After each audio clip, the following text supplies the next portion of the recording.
Are you looking for a school that makes your dreams come true? Then look no further than Tamayus International Schools. Tamayus Junior School in Uganda and Tamayus International Academy in Rwanda. Tamayus International Academy is a day and boarding school located in Musanze and offering a Cambridge International program. Surrounded by a cool, beautiful environment, founded on Islamic values, though it warmly welcomes all religions across the globe. Tamayus International Academy aims at producing practically skilled learners with academic knowledge, morally understanding, and socially skilled who are ready to compete internationally. Join us today at Tamayus International Academy. We make your child's dream a reality.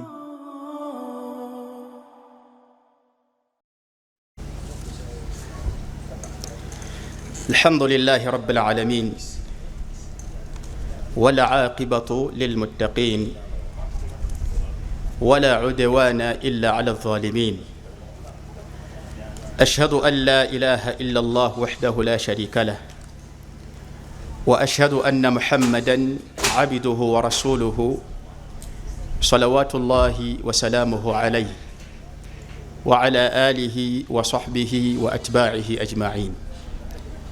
أما بعد فإن أصدق الحديث كلام الله وأحسن الهدي هدي محمد صلى الله عليه وسلم وشر الأمور محدثاتها وكل محدثة بدعة وكل بدعة ضلالة وكل ضلالة في النار. السلام عليكم ورحمة الله وبركاته.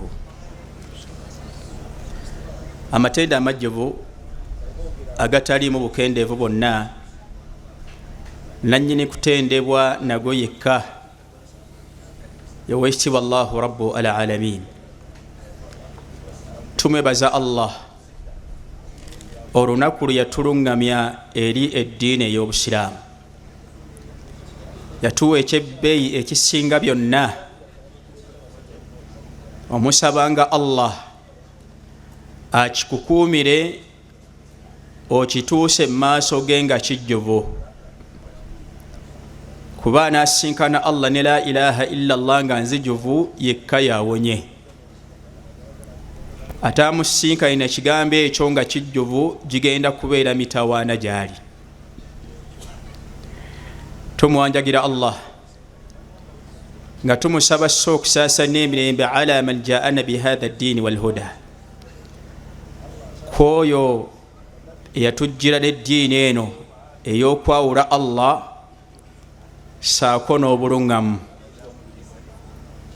Muhammad bin Abdillah salawatullahi wasalaamuhu alayhi. Saba Allah amusiime ne bakyala be bamaama babakkiriza ne basahaba be abaayimira naye mu buli mbeera yonna enzibu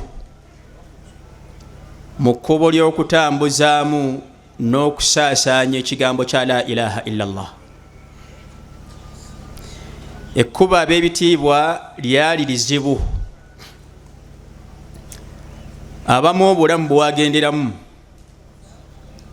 Ba Ammar bun Yasir obulamu bwagenda, ba Sumayya obulamu bwagenda, ba Jaafar obulamu bwagenda. Njogera ku mbeera y'e Makka, embeera yali nzibu nnyo nnyo nnyo. Ne basahaba ne bagumiikiriza kyonna ekitegeeza ekigezo.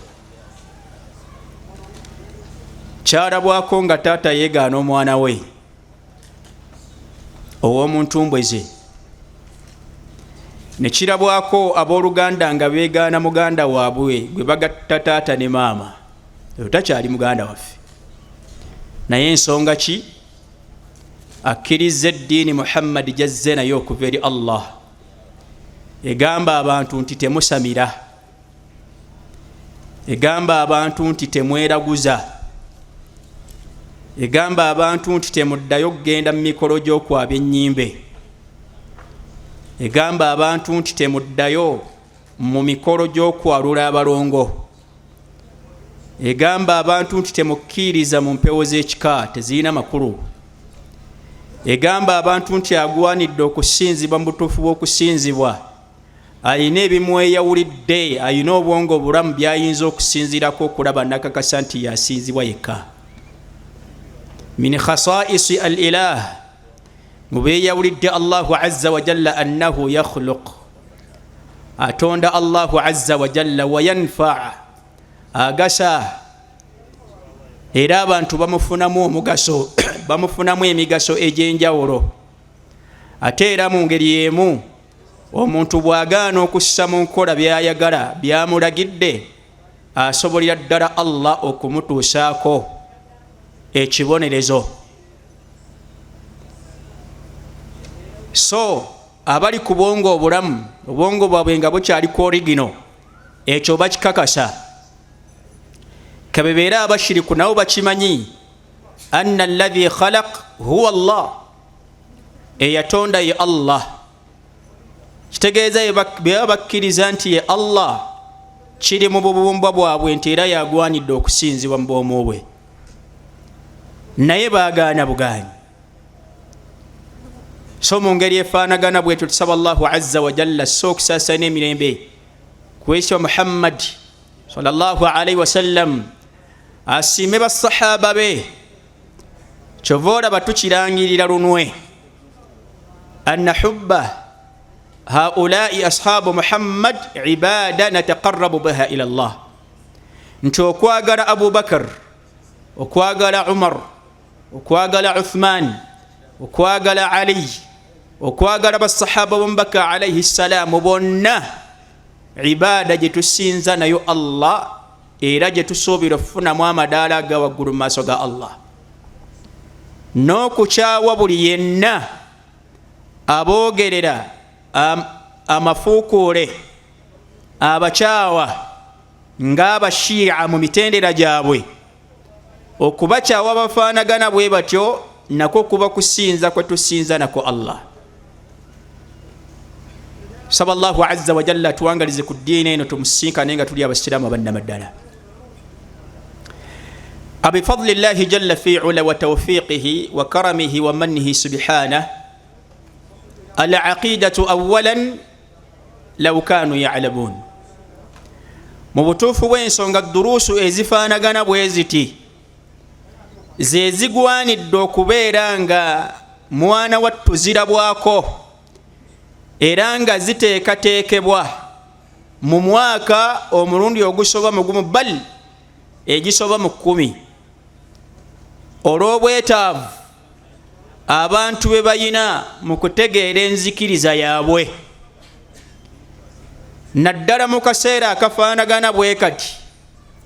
Allah asiime sheekhe waffe Bashiri Ntale hafidhahullah, ng'abasuufi nabo bajjeeyo buli kye balinako obusobozi bakijjeeyo mu kugezaako okubuzaabuza aqaid z'abannayuganda ezibadde zitebenkedde biidhinillah, nga hatta ne betuyita abannabid'a, bid'a zaabwe zibadde ezo ezimanyiddwa kugenda ku mawuledi, kusoma dduwa zaabwe ez'amakumi 40, nga wabeetoololerawo nagenda ku buluda.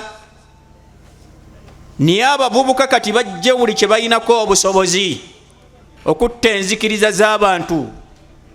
Abantu bawa ne Uganda babadde tebamanyi kye bayita kusinza ntaana, babadde tebamanyi kye bayita al istighathatu bil amwal wa tawassulu bihim, ng'ebyo tebabimanyi.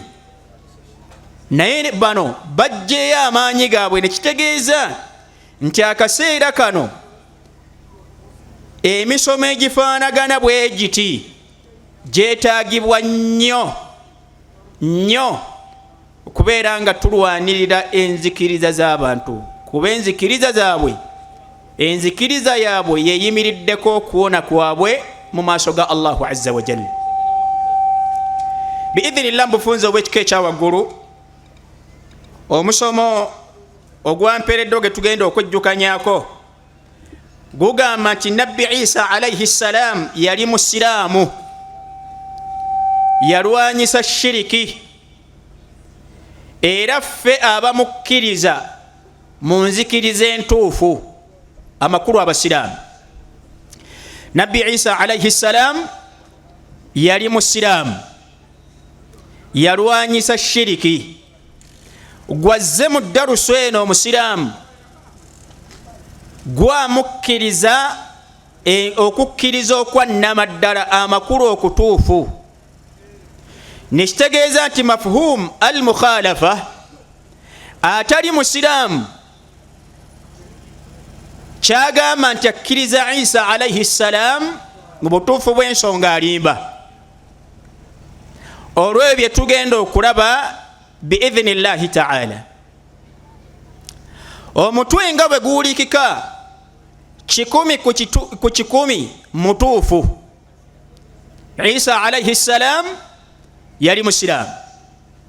Bujulizi bungi obulambika okuva mu Qur'an ne mu bigambo by'omubaka sallallahu alayhi wa alihi wa sallam obuyimirizaawo ensonga eyo. Isa gwe tukkiriza yali mubaka wa Allahu azza wa jalla. Yali tayina kitendo mu bitendo byonna biyina kakwate kubeera nti Katonda. Isa ibn Maryam tabangako mwana wa Katonda. Isa ibn Maryam tayina kyeyakola kyonna mu bye yakola mu byamagero ng'asinziira ku maanyi ge ye nga ye. Okuggyako buli kye yakola yakikolanga nga Allah yamulagidde, kubeera ng'oboolyawo ebeera ensonga mu nsonga babanu Israel kwe banaasinziira bakkirize Allah banaaba asaasidde n'abagabiira obukkiriza. Bye banaalaba ekyamagero ekifaanagana nga kino oboolyawo banakkiriza.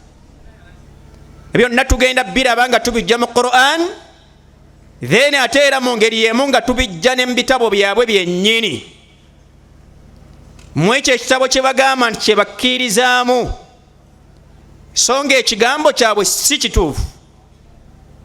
Newankubadde kyakyusibwa, amazima ne gakyusibwa mu kyo, naye era amazima mwegali amatonotono baba kubanga bagakkiriza agalimu ago bandisuddewo ebigambo byabwe ebijweteke bye bajweteka ku Isa alayhi salam. Naam, tandikeni hadith eva mu kitabo kya Muslim alayhi rahmatullah, eva kwa Abu Hurairah radiyallahu ta'ala anhu. Nabi sallallahu alayhi wa alihi wa sallam agamba, ana awwala an-nas بعيسى ابن مريم في الأولى والآخرة. قالوا كيف يا رسول الله؟ قال الأنبياء إخوة من علات وأمهاتهم شتى ودينهم واحد فليس بيننا نبي. إنه حديث إيرامك nti bonna abagoberezi ba Muhammadin sallallahu alayhi wa sallam okutandikira ku nabbi Muhammadin sallallahu alayhi wa sallam gwe bagoberera mwana wattu be batuufu abali ku mwanjo ne Isa alayhi salam. Okwawukana kwabo abakyessaako obwessa naye nga bigambo bugambo ebitayina makulu era ebitajjibwamu mazima.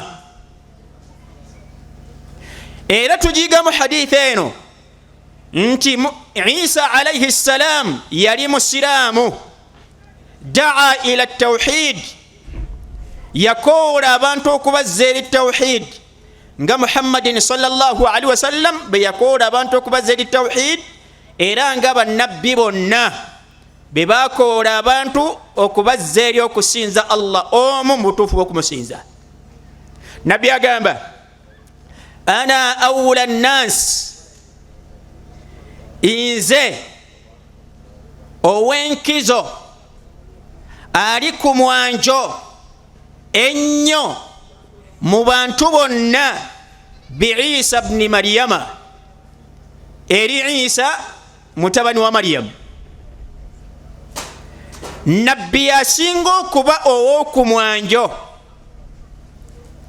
eri Isa ibn Maryama alayhi salam okusinga abantu bonna, naddala abo abagamba nti amanu bihi, nti bamukkiriza naye nga amazima nabo bagamanyi, naddala bakabona mu bo nti mu butuufu tebamukkiriza, mu butuufu bakumukkiriza.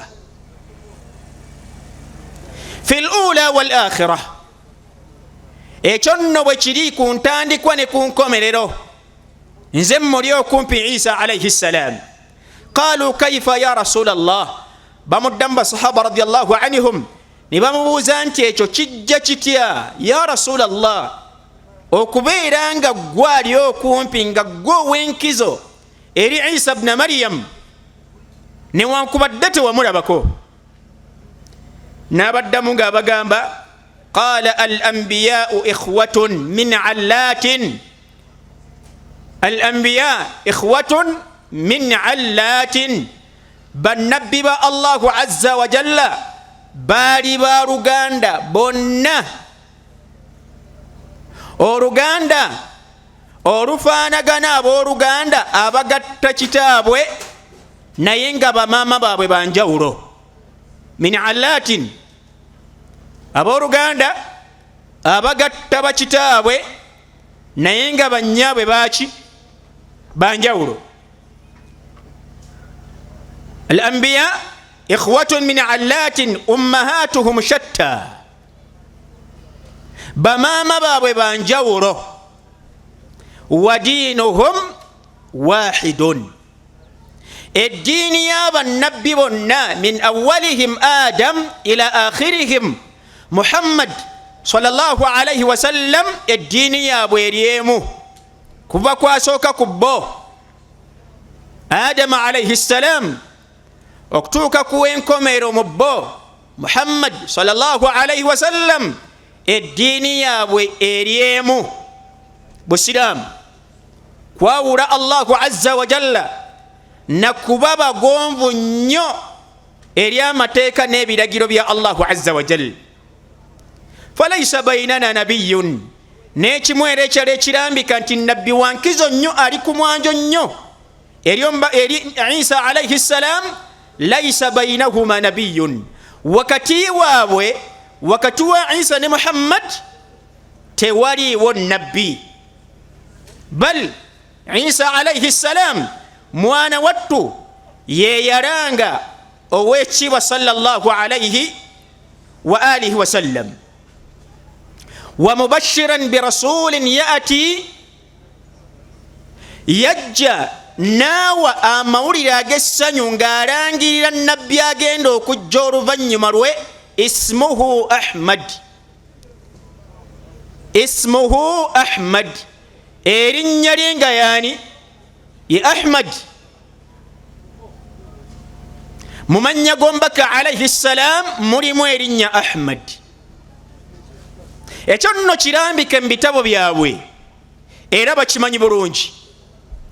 Bwe gubanga bwe gutyo bwe guli nti nabbi sallallahu alayhi wa sallam ye w'oku mwanjo eri Isa ibn Maryama, ye w'enkizo eri Isa ibn Maryama okusinga abantu abasigalidde bonna, kaba kabonero ka nkukunala akalaga nti buli yenna anakkiriza Muhammad ayina okukkiriza obwannabbi bwa Isa ibn Maryam. Bal awo kakwakkulizo mu bukwakkulizo obuyingiza omuntu mu Busiraamu, okubeera nga tu'minu binubuwati Isa alayhi salam wa sa'ir al anbiya, okukkiriza obwannabbi bwa Isa alayhi salam n'obwannabbi bw'abannabbi bonna Allahu azza wa jalla be yatuma qabilahu. Allah nga tannatuma Isa era nga tannatuma Muhammadin sallallahu alayhi wa alihi wa sallam.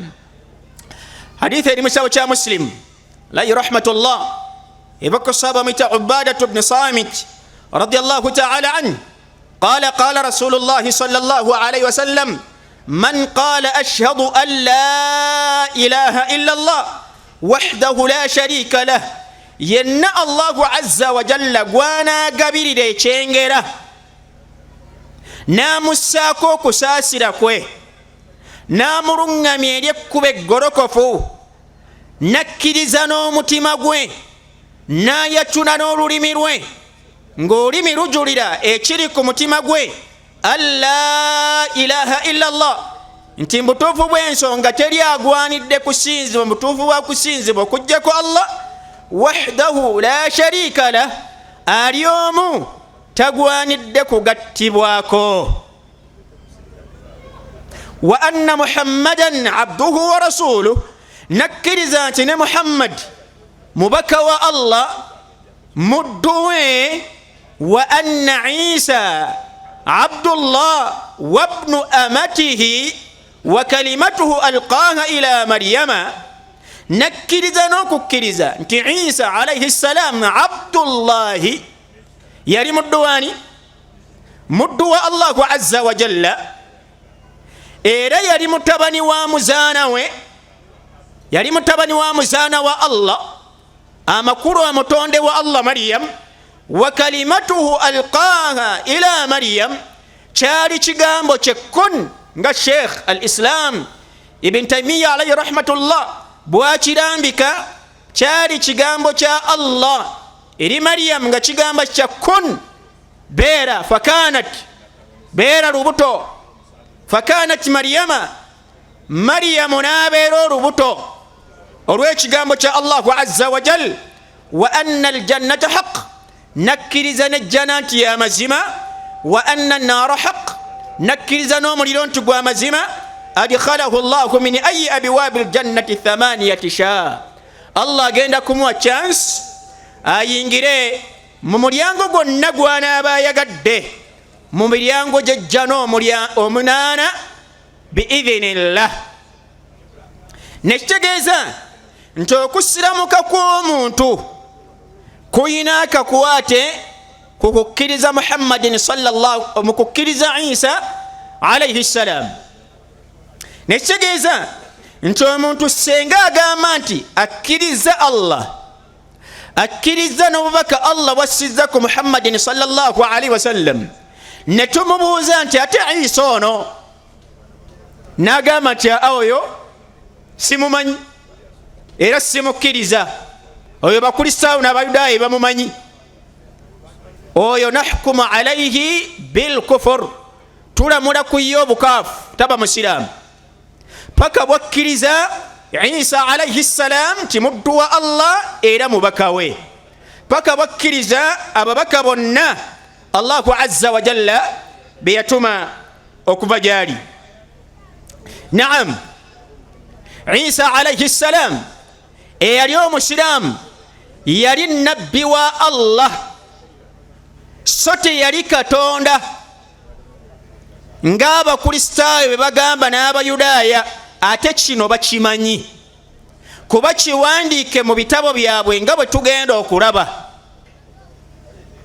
Allahu azza wa jal agamba Qur'an suratu Ali Imran aya namwenda Allah agamba nti wa rasulan ila bani Israila anni qad ji'tukum bi ayatin min rabbikum anni akhluqu lakum min at-tini ka hay'ati at-tayri fa anfukhu fihi fayakunu tayran bi idhnillah agamba Isa alayhi salam Allah agamba Qur'an wa rasulan ono Isa mubaka Allah gwe yatuma ila bani Israil gwe yatuma eri abaana ba Isirayiri ng'abagamba atya anni ji'tukum bi ayatin min rabbikum nzize gye muli n'obubonero n'ebyamagero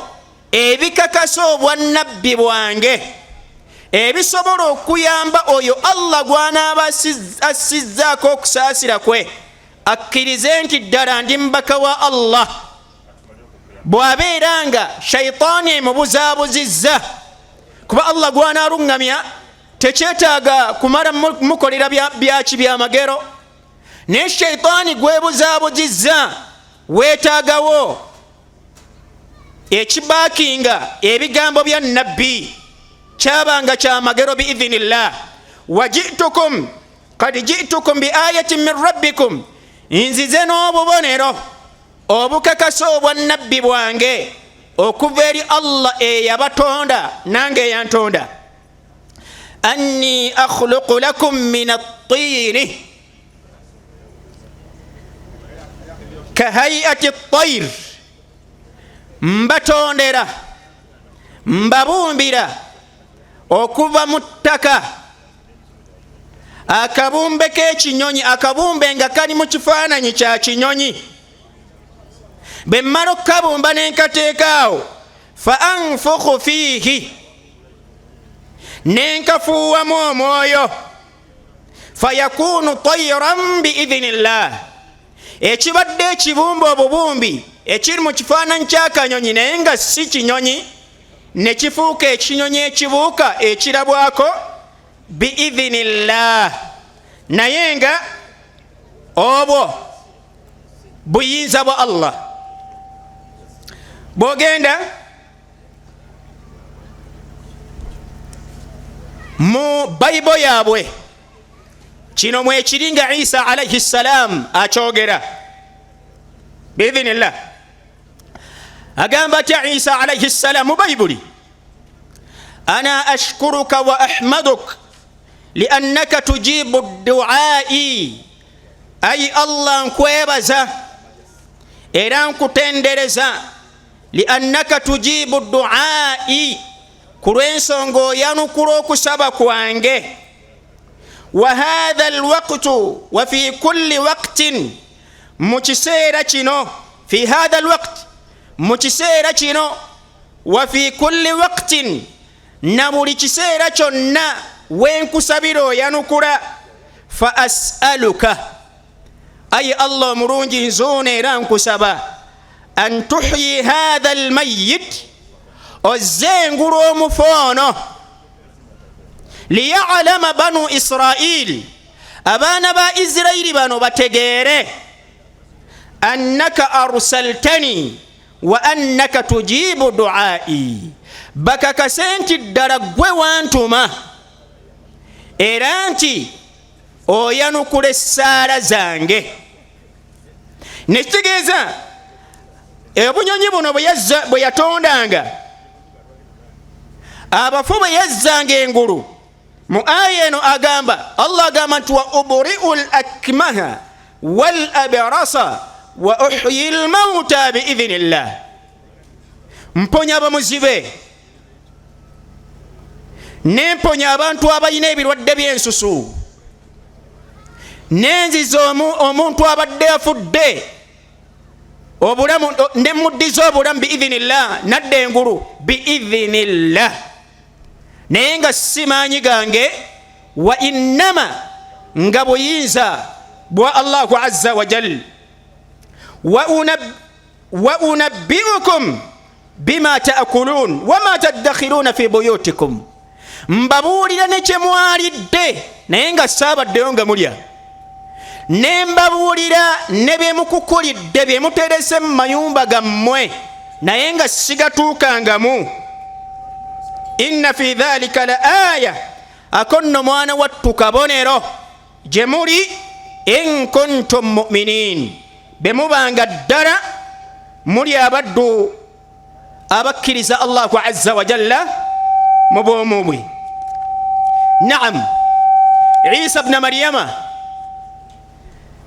yakoola abantu eri tawhid, okubazza eri enzikiriza entuufu. ekyo kiwandiike mu bitabo byabwe. Qur'ani Allahu azza wa jalla atugamba mu suratu al-Maida aya 72, 73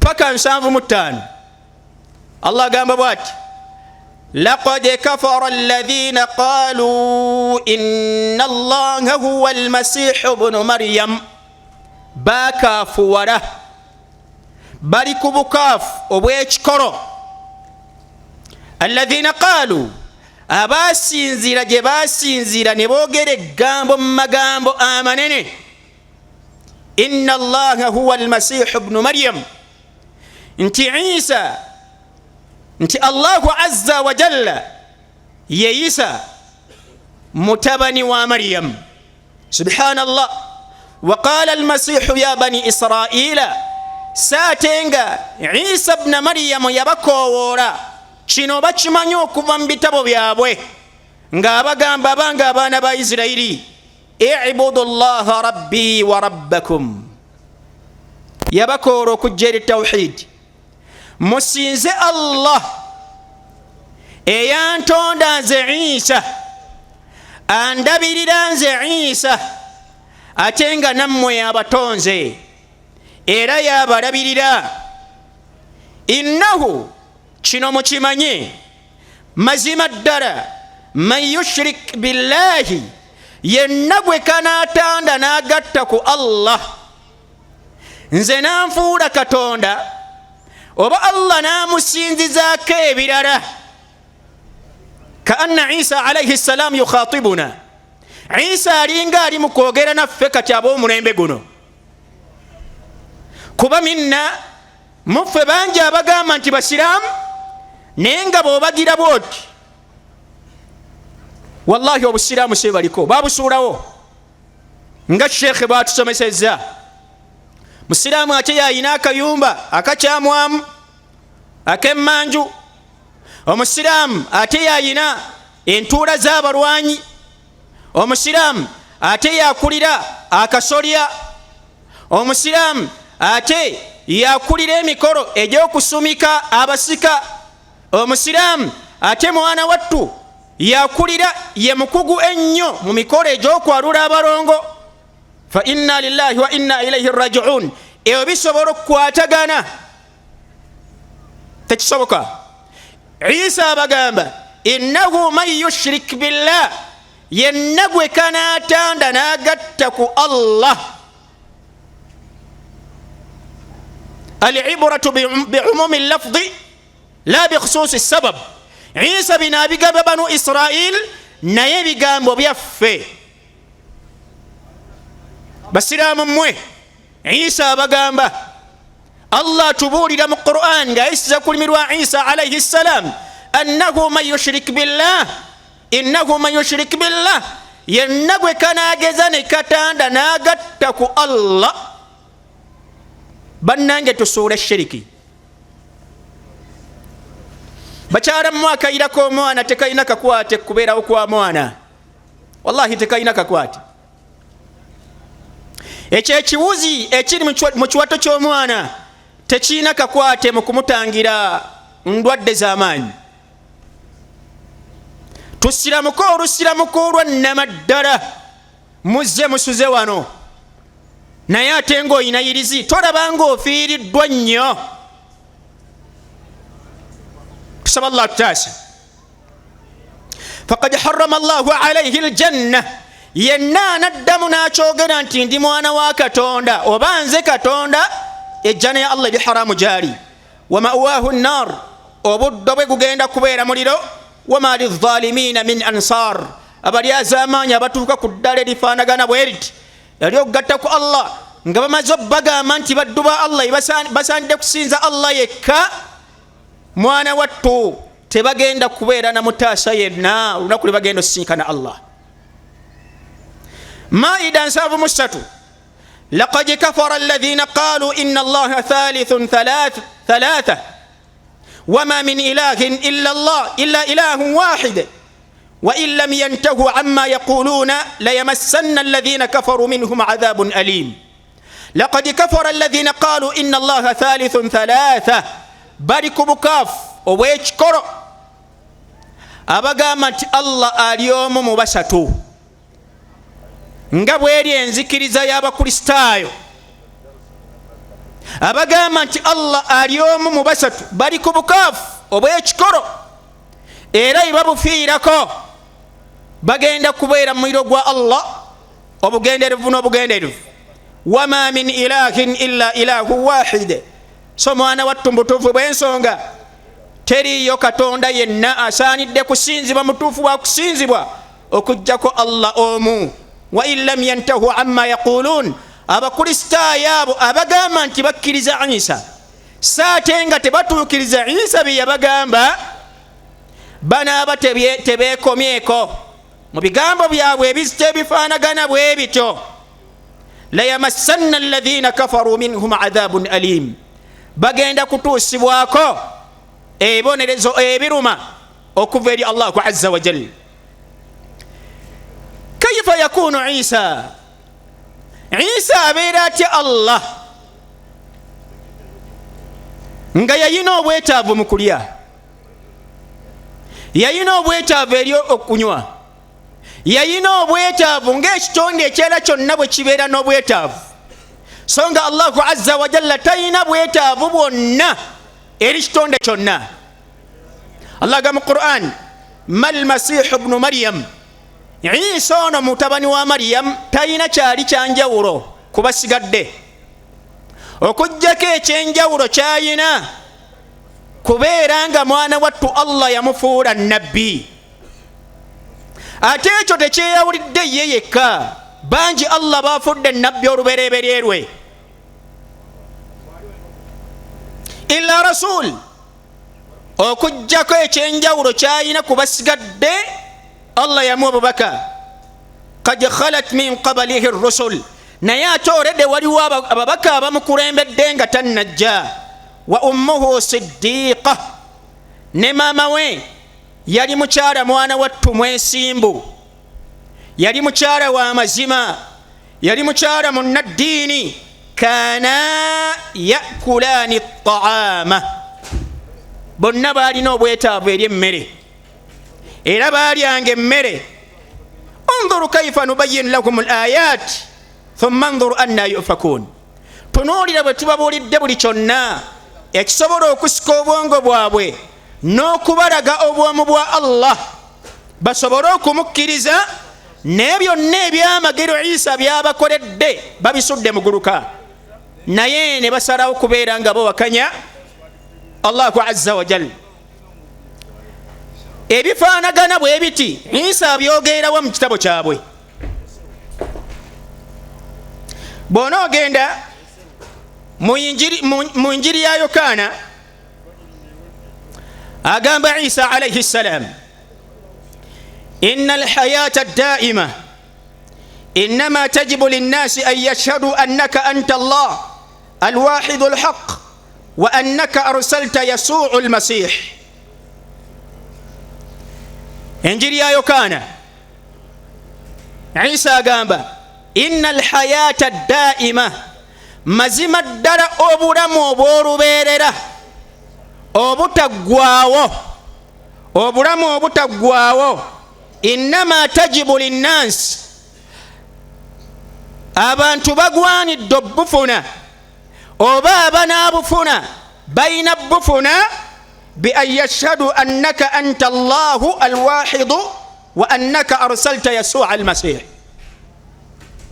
Bayina kumala kukkiriza nti gwe Allah omu, annaka anta Allah, nti gwe Allah omu, alwahidu alhaq ow'amazima, wa annaka arsalta Yasu'a almasih,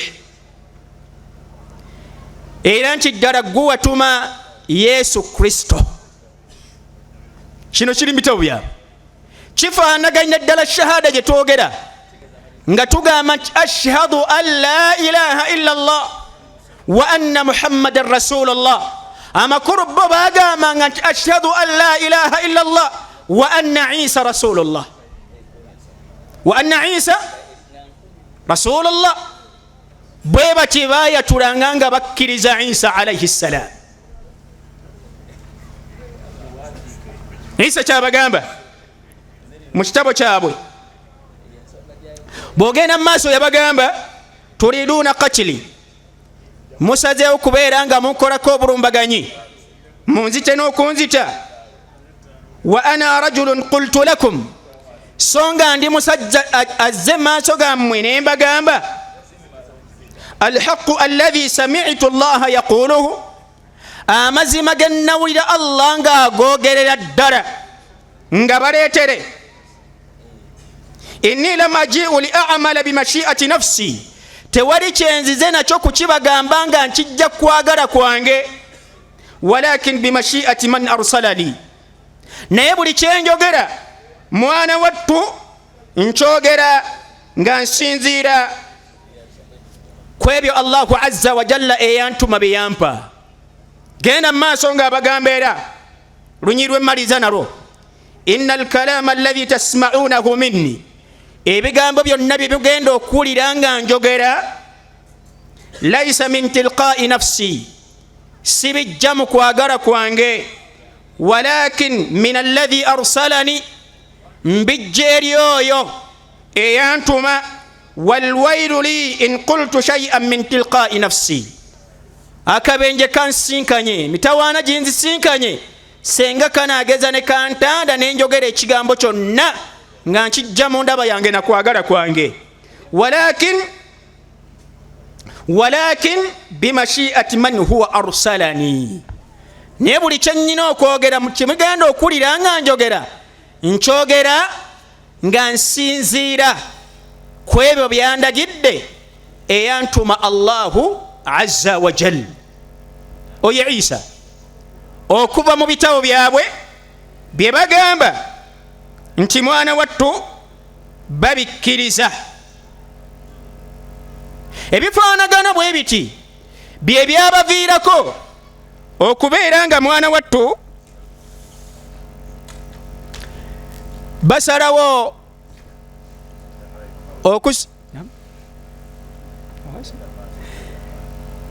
gye basinziirako okutta Isa alayhi ssalam, qatalahum Allah, subhanallah, bye basinziirako okwagala okumutta alayhi ssalam. Isa alayhi ssalam bino byonna yabyegaana, ebyokumuyita Katonda, ate era bwe bimanyi okuva mu bitabo byabwe. Ne tusooka kujuliza kuva mu Qur'an, kuba kyekitabo kyaffe ate kitumalira okugjamu amazima. Naye okuva bwe guli nti waliwo obwetaavu obubalaga okuva mu bitabo byabwe, tubunokolayo biidhinillah oluvannyuma lwa Qur'an, kuba yeeri waggulu. Allah agamba suratu al-Maida aya 10:16, wa idh qala Allahu ya Isa ibn Maryama a anta qulta linnasi ittakhidhuni wa ummiya ilahaini min dunillah. Allah agenda kussa Isa alayhi ssalam mukaguli kunaku lw'enkomero, amubuuze, owange Isa mutabani wa Maryam, a anta qulta linnasi, gwe wagamba abantu, gwe walagira abantu, ittakhidhuni wa ummiya, munfuule nze Isa Yesu ne maama wange Maryam ilahaini min dunillah, abasinzibwa ababiri mu kifo kya Allah.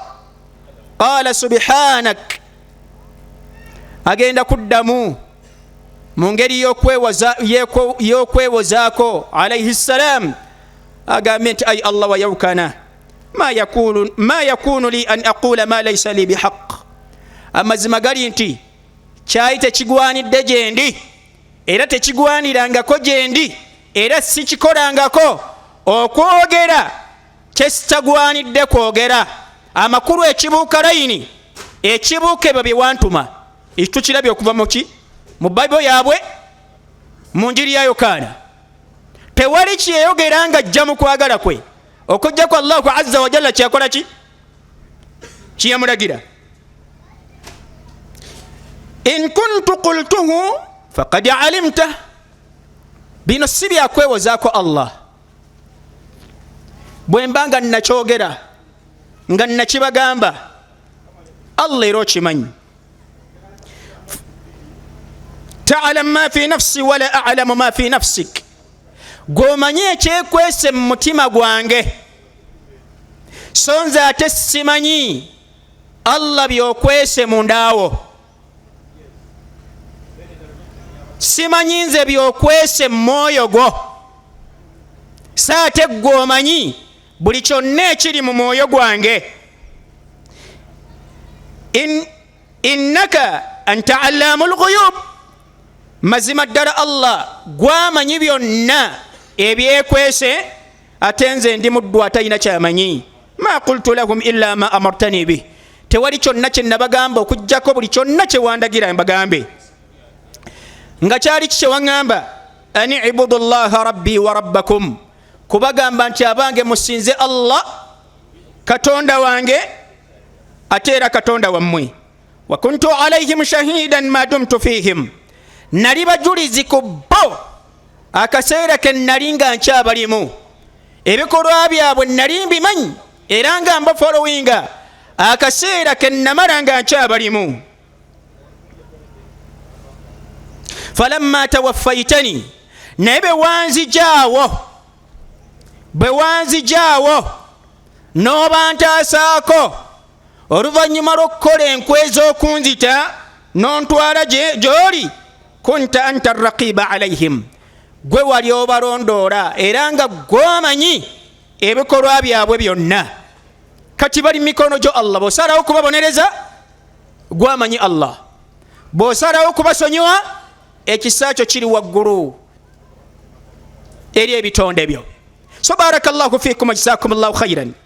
Isa alayhi salam bwatyo bwafaanagana, tewali n'omu gwe yagamba kubeera nga mwana wattu amusinza. Obujulizi okuva mu Qur'ani obulambika ddala nti yali musiraamu. Genda mu suratu Ali Imran aya 5:53, Allah agamba nti falamma ahassa Isa minhum al-kufra qala man ansari ila Allah, bwe yamala okutya n'okulaba nti abantu bano bagugubidde ku bukaafu era si bangu bakubuta, oba tuli bumu, yatunuulira mu bantu be n'ababuuza ddala, bantu mmwe ani anakkiriza okubeera ku sayidi yange atambule nange mu kkubo ery'okutambuza n'okusaasaanyamu ekigambo kya la ilaha illa Allah, era abeera omutaasa w'eddiini eno, tutambulire wamu naye mu kutambuza enjiri ey'okusinza Allahu azza wa jalla omu yekka mu butuufu bw'okumusinza. Qala alhawariyuna nahnu ansaru llah amanna billah washhad bi anna muslimun. Qala alhawariyun, abayigirizwa bwe abamukkiriza olukkiriza olwannamaddala, si bano ab'omulembe guno, baddamu ne bamugamba nti nahnu ansaru llah, fe tuli wamu naawe, tuli bataasa ba Allah, tugenda tutambula naawe emabegawo mu kkubo ly'okutambuzaamu enjiri ey'okkoola abantu okusinza Allah mu bwomu bwe. Amanna billah, teweeralikira ffe twakkiriza dda obubaka Allah bwe yakussaako era twamukkiriza mu bwomu bwe Allah. Bi anna muslimun, washhad bi anna muslimun, era tuwa obweyamu, tuwa obujulizi, tuli basiraamu abagonvu ennyo eri amateeka ga Allahu azza wa jalla. Rabbana amanna bima anzalta wattaba'na ar-rasula faktubana min ash-shahidin. Ay Allah, tukkiriza era tukkiriza buli kyonna ky'ossizza ku mbaka waffe omulungi Isa alayhi salam, era tuli bagonvu okumugondera n'okumuwuliza n'okutambulira ku ebyo byonna by'omussizzaako. Faktubana ma'a ash-shahidin, tusaba okoonemu stamp ku bukkiriza bwaffe, okkirize otussemu abo abajulira okujulira okw'amazima. Innahu Isa ibnu Maryam alayhi salam, mu suratu Ali Imran 7:9, Allah bwe yali aradda abannasara b'e Najran mu kigambo kyabwe nga bagamba nti Isa ddala mu butuufu yabakoola bakole ki? Bamusinze nti Allah. Allah gama ma kana li basharin an yu'tiyahu Allahu al-kitaba wal hukma wan nubuwwa thumma yaqulu lin-nasi kunu ibadan li min dunillah walakin kunu rabbaniyina bima kuntum tuallimuna al-kitaba wa bima kuntum tadrusun. Allah gamba ma kana li basharin, tekigwanidde eri muntu yenna, tekisoboka eri muntu yenna an yu'tiyahu Allahu al-kitaba wal hukma wan nubuwwa, Allah gwasukulumiza ku bantu bonna n'amutuusa ku ddaala erisembayo okuba erya waggulu mu madaala gonna. Allah gaawa abantu mu duniya, n'amuwa ekitabo, n'amuwa n'ennamula, n'amuwa n'obwannabbi. Thumma yaquula linnaasi, oluvannyuma lw'okuba Allah ng'amufuddewo enkizo mu bantu, atajje mu bantu abagambe nti kunu ibadan li min dunillah, nfuuse katonda wammwe era munsinze mu kifo kya Allah, walakin kunu rabbaniyina bima kuntum tuallimuna alkitaba wa bima kuntum tadrusun. So barakallahu fikum, jazakum Allahu khairan. Isa alayhi salam abasinga okumutegeera be banna la ilaha illa Allah, era kiri mu nzikiriza yaffe, era nabo kennyini bakimanyi. Ate wallahi Allah agenda batuza, agenda batuza mpola mpola, nga bwe bayatudde gye buvuddeko awo kabona waabwe bwe yavuddeyo n'akakasa nti bali ku muzannyo, era n'akakasa kino kifuna mu bigambo bye newankubadde teyakyogedde, kuba obudde bwabadde bufunda nga tasobola binnyonnyola byonna. N'ajjamu ekikulu, yabadde yeetondera abantu be ebbanga lyababuzaabuzizza ng'abagamba nti Yesu Kristo yazaalibwa ennaku z'omwezi 25.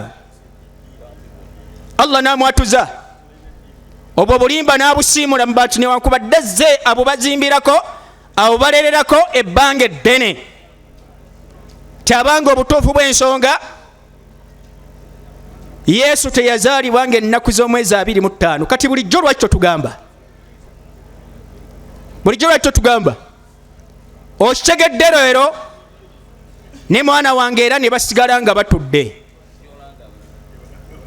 subhanallah, ne basigala nga bakoze eki, nga batudde.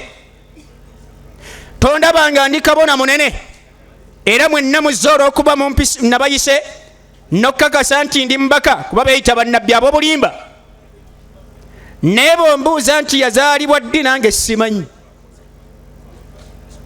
Subhanallah. Kati afaanagana bw'atyo nga zze abalimba ebbanga lyonna ababuulidde amazima, naye anye musigala nga mutudde, ne musigala nga mutudde. Isa ibn Maryama la zaala hayy yurzaq, akyali mulamu era agabirirwa.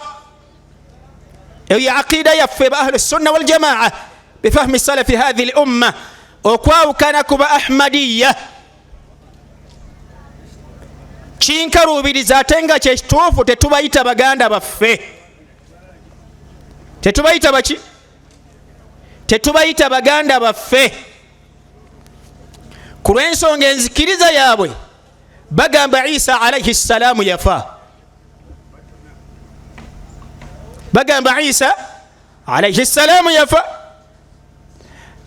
Enzikiriza yaabwe efaanaganya ddala ey'abakristaayo, kuba nabo bagamba yakola ki, yafa. Ekyenjawulo n'amala mu ttaka ebbanga lya nnaku 3, ate oluvannyuma n'azuukira. Nga kya nnaku nnyo. Ekyo bwe mubanga mukikakasa era nga muli b'amazima nti ekyo kiwandiike mu bitabo byammwe mu butuufu ddala, nga si kijweteke mu kitabo ekyo, era nga muli bakakafu nti ye Katonda asinzibwa atambuza ensi eno, ebbanga lyeyamala nga taliiwo, ani yali awa ekiragiro enjuba eve gyeva edde gyegwa? Akaseera ako keyamala nga ali mu ttaka. Subhanallah. N'ekigambo kyammwe kye mugamba nti Isa ibn Maryama ibnullah, nti mwana wa Allah, taata ki barakallahu fikum taata ki asobola okulaba omwana we mathalan ekyokulabirako kyenyinza obbawa pulezidenti w'eggwanga lino General Yoweri Museveni Tibuhaburwa ayina abaana be bangi ekiri dhahir asinga okwagalwa gyali ye Muhwezi Kainerugaba saba Allah bombi abalungamye kuba kiri mu busobozi bwe Allah ate wallahi wonna ye basiramukira bafuuka baganda baffe abaagalwa gye tuli olwagala olwe tutakulembeza kitonde kyonna ng'oggyeko Allahu azza wa jalla n'omubaka alayhi salam bafuuka baganda baffe biidhinillah. Pulezidenti Museveni emizinga gyonna giri mu mikono gye egy'eggwanga lino oba tuli bumu billahi alaikum asobola okulaba omwana we nga bamukomerera ku musaalaba n'atamutaasa kisoboka? Katonda alaba omwana we nga bakola ki bamukomerera ku musaalaba akireke bulesi? Inna lillahi wa inna ilaihi raji'un. Anti ekyo bwe kino okuba asobole okufiiririra abantu mu bibi byabwe. Wala taziru waziratun wizra ukhra, teriyo mutonde agenda kwetikka buzito bwa mutonde munne. Wa an laysa lil insani illa ma sa'a, omutonde tewali kyagenda funa mu birungi oba mu madhambi okujjako ekyo kye yakolerera. Tewali Allah gwagenda kutikka dhambi lya munne okujjako omulyazaamaanya eyali azaamaanya munne naafa nga tannasasula, nga bwe kiri ekinywevu okuva ku Muhammadin sallallahu alayhi wa alihi wasallam. Tusaba Allah abantu abo balungamye abazza eri enzikiriza entuufu Isa alayhi salam gye yakolerako abantu. Isa alayhi salam mulamu era min aqidatina mu nzikiriza yaffe agenda kudda min alamati as-saa al-kubra, mu bubonero bw'enkomerero obunene nga senga bunaalabika enkomero egenda kubanga etuuse mulimu okukka n'okudda kwa Isa ibnu Maryama alayhi salam. Al-Bukhari wa Muslim alayhima rahmatullah mu bitabo byabwe mulimu hadithi eno eri mutawatir eva kwa Abu Hurayra radiyallahu ta'ala anhu nga Nabi sallallahu alayhi wa alihi wasallam agamba muyo walladhi nafsi biyadihi, ndayira Allah oyo awaniridde omwoyo gwange mu mukono gwe. Muno tujjamu ekitendo mu bitendo bya Allah. Allah ayina omukono era atendebwa nagwo. Ya aqida yaffe senga ekitendo kijja mu hadithi enywevu okuva ku mbaka alayhi salam kiba kyatteeka gye tuli okukinyweza ku Allah ng'omubaka atusinga okumutegeera baba kimunywezezzaako. La yushikanna an yanzila fiikum ibni Maryam hakaman adila, kaseera kagenda tuuka Allah baana abawangazizza bali bawa kaseera ako Isa ibn Maryam akomewo nga mwana wattu hakaman mulamuzi adilan omwenkanya. Fayaksiru as-salib, kyagenda otandikirako agenda tutandikira ku misaalaba wonna wanaagisanga agimenyemenye. Nekitegeeza nti omusaalaba kabonero ka bubuze, si kabonero ka buluŋŋamu. Kaba kubanga kabonero ka buluŋŋamu Isa alayhi salam mwana wattu yandibadde tagimenya.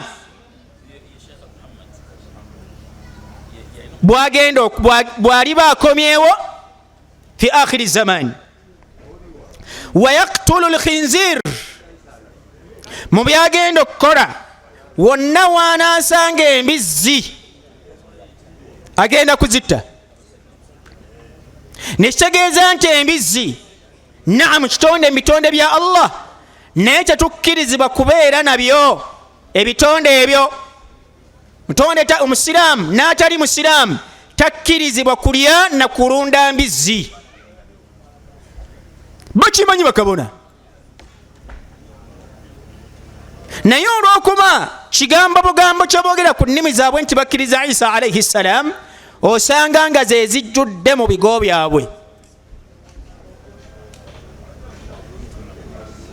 Nze nina kye neebuuza, oba embizzi eyina akakwate ku nzikiriza y'ekikristaayo naddala ey'obukatuliki?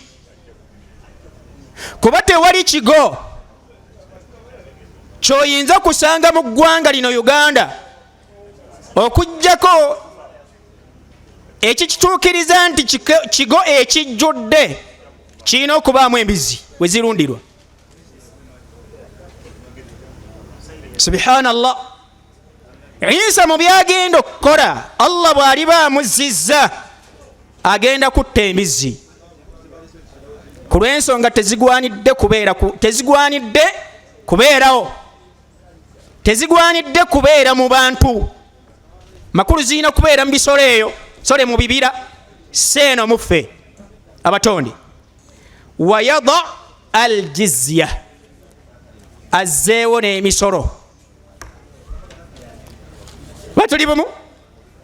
Emisolo egijjibwa ku bantu abagaanye okusiramuka byaba basazeewo okusigala mu ggwanga ery'obusiraamu nga tebagenda kulwanyisa busiraamu.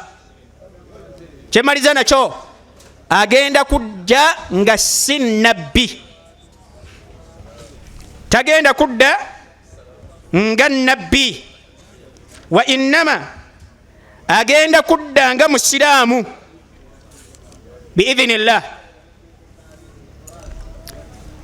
Ekyo kyekimanyiddwa ku Isa alayhi salam, era agenda kulamuza mateeka gaffe ag'obusiraamu. Hadith eri mu kitabu kya Muslim gyemaliza nayo, la tazaalu taifata min ummati, akabinja kano kagenda sigalawo mu umma eno, tekagenda kuggwawo, yuqatiluna ala alhaqi, bonga beekuuma banywerera balwanira ku mazima, zahirina alai, nga banyweredde okwo ebbanga lyabwe lyonna era ge boolesa, ila yaumi alqiyama. Fayanzilu Isa bni Maryam, Isa mutabani wa Maryamu Allah amuleete. Fayaqulu amiruhum, aliba omukulembeze w'abasiraamu akaseera ako agenda kubeera Mahdi al-Muntadhir. Amugambe salli bina, jangu okole ki osaaze. Fayaqulu la, agambe eti nedda, inna ba'dakum ala ba'din umara, muyina obukulembeze wakati wammwe ng'abaki ng'abasiraamu.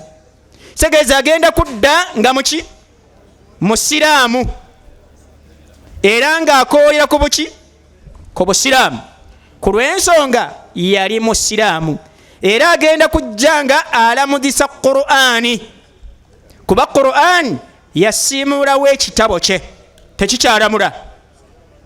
Saba Allahu azza wa jalla atunywereze ku busiraamu. Ate n'abali gye bali mu bukristaayo bwabwe, Allah abagabiire ekyengera ky'obusiraamu ku lw'ensonga ebanaafiira mu bukaafu. Ate nga nabbi waabwe nabbi Isa alayhi salam gwe bagamba nti gwe bakkiriza yabeegaana, mwana wattu Allah agenda bassa muliro ogw'olubeerera gwe batagenda kubeera nga baguvaamu. Saba Allahu azza wa jalla atunywereze ku busiraamu, atutte nga tuli abasiraamu, atugabire ekigambo kya la ilaha illa Allah kibeere nga kyekisemba ku nnimi zaffe, atuwejjana mu ntandikwa nga tatubaze yadde okutubonereza. Subhanaka Allahumma bihamdik, ashhadu an la ilaha illa ant, astaghfiruka wa atubu ilaik. Assalamu alaikum wa rahmatullahi wa barakatuh. Welcome to Tamais International Schools. Tamais Junior School in Uganda has opened another branch in Rwanda called Tamais International Academy, a day and boarding secondary school located in Musanze, offering a Cambridge International program. Located in a beautiful, cool environment founded on Islamic values, though it warmly welcomes all religions across the globe. Tamaiz International Academy aims at producing practical skilled learners with academic knowledge, morally understanding, and socially skilled who are ready to compete internationally. Join us at Tamaiz International Academy. We make your child's dream a reality.